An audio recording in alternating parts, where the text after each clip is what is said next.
Yes बच्चों, स्वागत है आप सभी का फिर से मेरे यूट्यूब चैनल स्टडी विद लता शर्मा पर।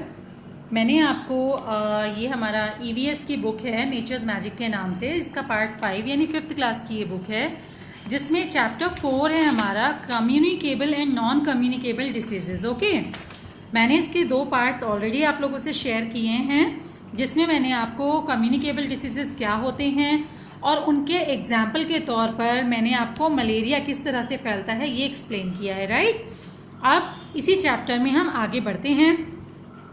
Diseases caused by micro organism, ये बहुत छोटे जो कीटाणु जीवाणु, आप इन्हें बैक्टीरिया जो भी कहना चाहें आप कह सकते हैं, बहुत छोटे जो ये जीव हैं इनके द्वारा क्या क्या बीमारियां होती हैं आइए मैं आपको बताती हूँ। Many diseases are caused by various kind of germs which include bacteria, fungi, protozoa and viruses। बहुत सी बीमारियां हैं जो बहुत तरह के जर्म्स के कारण फैलती हैं। अब ये जर्म्स कई प्रकार के होते हैं, जिसमें बैक्टीरिया, फंगी, प्रोटोजोआ और अनेक तरह के वायरसेस होते हैं। ओके, ये सभी जर्म्स की कैटेगरी में आते हैं। These germs are too small to be seen by the naked eyes। In germs को हम ऐसे ही खुली आंखों से, नंगी आंखों से नहीं देख सकते, इनको देखने के लिए स्पेशल इक्विपमेंट्स की ज़रूरत पड़ती है। These are called micro organism और माइक्रोब्स।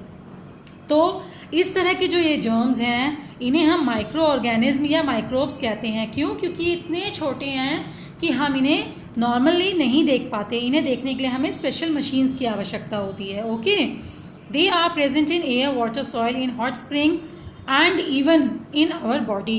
ये सभी जो जर्म्स हैं ये पानी, हवा, ज़मीन और मौसम में, मतलब हर चीज़ में ये शामिल होते हैं। इवन हमारे शरीर में भी हर समय किसी न किसी प्रकार के जर्म्स मौजूद रहते ही हैं। Okay, diseases caused by virus, virus के द्वारा हमें कौन कौन से डिसीजेस हो सकते हैं ये बताते हैं। फ्लू, मतलब फ्लू को आप आम तौर पे कह सकते हो कि जैसे कोल्ड वगैरह आम तौर पे होता है और फीवर नहीं हो जाता है, हम उसको फ्लू की कैटेगरी में लेते हैं, जिसे इन्फ्लुएंजा भी कहते हैं। कॉमन कोल्ड हो गया, measles, mumps, German measles, rubella जिसे कहते हैं, small pox, cow pox, chicken pox, HIV can lead to AIDS, rabies ETC।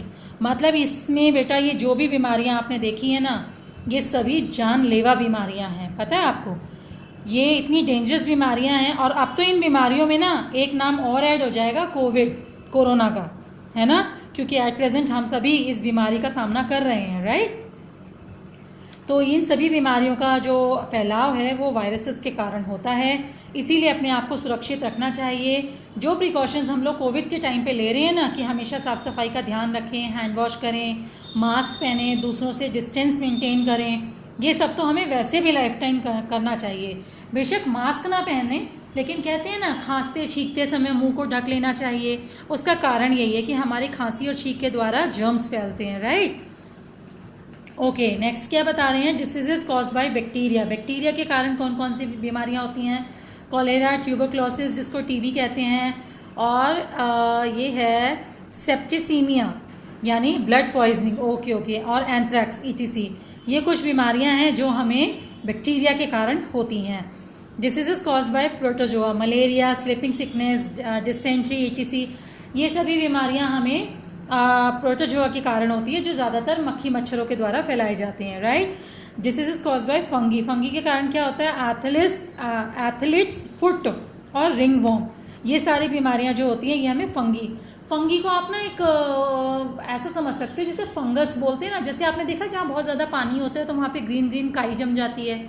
ऐसे ही अगर अपने पैर को आप बहुत ज़्यादा समय तक पानी में रखो तो आपने देखा है पैरों की स्किन, उंगलियों के बीच की स्किन, वो कितनी वाइट और सिकुड़ी सिकुड़ी सी हो जाती है। राइट, तो कभी कभी आपने देखा होगा कि ज़्यादा पानी में काम करने वालों के पैरों की उंगलियों के बीच में ना कुछ जख्म जैसे हो जाते हैं, जिसमें दर्द भी होता है और स्किन निकलने लगती है ना, उन्हें रिंगवॉर्म्स कहते हैं। ऐसे ही आप ये दाद जो सुना होगा आपने, इसे रिंगवॉर्म कहते हैं, है ना। तो ये सब क्या है? ये सब फंगल इन्फेक्शन है। ओके, अब बता रहे हैं आपको डिसीजेज एंड प्रिवेंशन, मतलब ये जो बीमारियां आपने जानी हैं इनसे किस तरह से बचाव किया जाए। Okay, many diseases are transmitted through direct contact with the infected person such as measles, conjunctivitis, chickenpox ETC। The diseases can be prevented by avoiding contact with the infected person and by not touching or using anything used by the person such as towel, brush, etc. देखिए बच्चों, जैसे कि कुछ बीमारियां हैं, measles कहते हैं, जैसे आपने सुना होगा वो छोटी माता या चेचक, आपने सुना है बॉडी में वो दाने हो जाते हैं छाले जैसे। ऐसे कंजंक्टिवाइटिस क्या होता है, जिसे हम आमतौर पे कहते हैं आँख आना। आँख में हमारे कोई एक क्या कह सकते हैं उसको, दाना सा हो जाता है जिससे हमारी आँख लाल हो जाती है और सूज भी जाती है, जिसकी वजह से आपने देखा होगा कई लोग क्या करते हैं, वो काला चश्मा पहनते हैं, कहते हैं आँखों में देखने से हो जाएगा, है ना। तो ऐसे चिकन पॉक्स जो जिसे हम माता कहते हैं कि माता आ गई है, तो ये सब चीज़ें जो होती हैं ये सब क्या है, ट्रांसमिटेड डिसीज़ेज़ हैं। ये सब हवा में इसके जर्म्स फैलने के कारण फैल सकती हैं। तो हमें इनसे बचने के लिए क्या करना चाहिए, this diseases can be prevented by avoiding contact with the infected person. हमें यदि पता है कि किसी व्यक्ति को ये तकलीफ़ है तो हमें उससे दूरी बना के रहना चाहिए, हमें उसे या उसके द्वारा इस्तेमाल की गई चीज़ों को छूना नहीं चाहिए, जैसे कि टॉवल, ब्रश वगैरह ऐसे जो भी पेशेंट्स यूज़ करते हैं हमें उनको रीयूज़ नहीं करना चाहिए, आफ्टर वॉश ही इन चीज़ों को यूज़ किया जाना चाहिए। ओके, जैसे कि diseases like tuberculosis, common cold, whooping cough etc are spread through air. ये जुकाम, खांसी, ये सब जो चीज़ें होती हैं ये हवा के द्वारा फैलती हैं। Airborne diseases can be prevented if if a person suffering from such diseases cover his or her mouth when he or she is cough or sneeze and avoid spitting in public places। देखिए बच्चों, ये तो ना एक basic manner भी है जो बचपन से ही आप लोगों को सिखाया जाता है कि जब भी आप छींकें या खांसें तो अपने माउथ को कवर कर लें ताकि आपके जर्म्स बाहर हवा में ना फैल सकें। ओके, और जगह जगह पर जो लोगों की आदत होती है थूकने की, बेटा ये बहुत ही ज़्यादा बैड हैबिट है, हमें ऐसा बिल्कुल भी नहीं करना चाहिए। इवन अगर हम फैमिली में किसी को ऐसा करते देखें तो हमें उन्हें भी टोकना चाहिए। ओके, तो क्या होगा, जगह जगह थूकने से या खुला छींकने खांसने से जो जर्म्स हैं वो हवा में फैलेंगे और दूसरे लोगों को भी इन्फेक्ट कर सकते हैं। ओके, तो हमें ध्यान रखना चाहिए। There are certain diseases which are caused through infected food and water. कई बार दूषित खाना या पानी खा लेने से या पी लेने से भी हम बीमार हो जाते हैं। They are diarrhoea, jaundice, cholera, typhoid etc। ज़्यादातर हमें जो अपच हो जाता है ना, डिसेंट्री हो जाती है, पीलिया हो जाता है, टाइफाइड फीवर हो जाता है, ये सब हमें दूषित खाना या पानी खाने के कारण होता है। These diseases can be prevented if you adopt healthy habits. देखिए सिंपल सी बात है, अगर खाने और पानी की समस्या से कोई बीमारी हो रही है तो इसके लिए एक सिंपल सा सॉल्यूशन है, क्या कि हेल्दी हैबिट्स बनाएं। हेल्दी हैबिट्स क्या होती हैं कि खाने से पहले, खाने के बाद अच्छे से हाथों को धोएं, अच्छे किस्म का साबुन इस्तेमाल करें, जब भी टॉयलेट जाएं तो फ्लश करें, उबला हुआ पानी पिएं, खाना खाएं तो ढका हुआ और स्वच्छ खाना खाएं, फ्रेश खाना खाएं, बासी ना खाएं, और फिल्टर्ड पानी या पानी को उबाल कर पिएं। ओके, और सबसे बड़ी बात कि अपने घर और आसपास के क्षेत्रों में कहीं भी ऐसी किसी भी तरह की गंदगी ना फैलने दें जिस कारण मच्छरों को या और इंसेक्ट्स को बढ़ने का मौका मिले, राइट, ताकि हम सेफ रह सकें। In case of dysentery children need the immediate attention of doctor. जब भी डिसेंट्री होती है तो तुरंत डॉक्टर की सलाह लेनी चाहिए। In this disease patient typically experience mild और सीवियर एब्डोमिनल पेन और stomach cramp and passing two of stool which sometimes show mucus and blood. Untreated dysentery can be dangerous, especially if the infected person cannot replace lost fluids fast enough. अच्छा, dysentery हम कह सकते हैं, जैसे आपने सुना होगा कि अपच हो जाता है किसी को, पाचन तंत्र ठीक से काम नहीं करता, लूज मोशन लग जाते हैं, वॉमिटिंग शुरू हो जाती है, ठीक है। तो बेटा ये ना सोचने के लिए तो आम चीज़ें अक्सर लोगों को हो जाती है, लेकिन ये देखा जाए तो बहुत ज़्यादा डेंजरस होती है हेल्थ के लिए।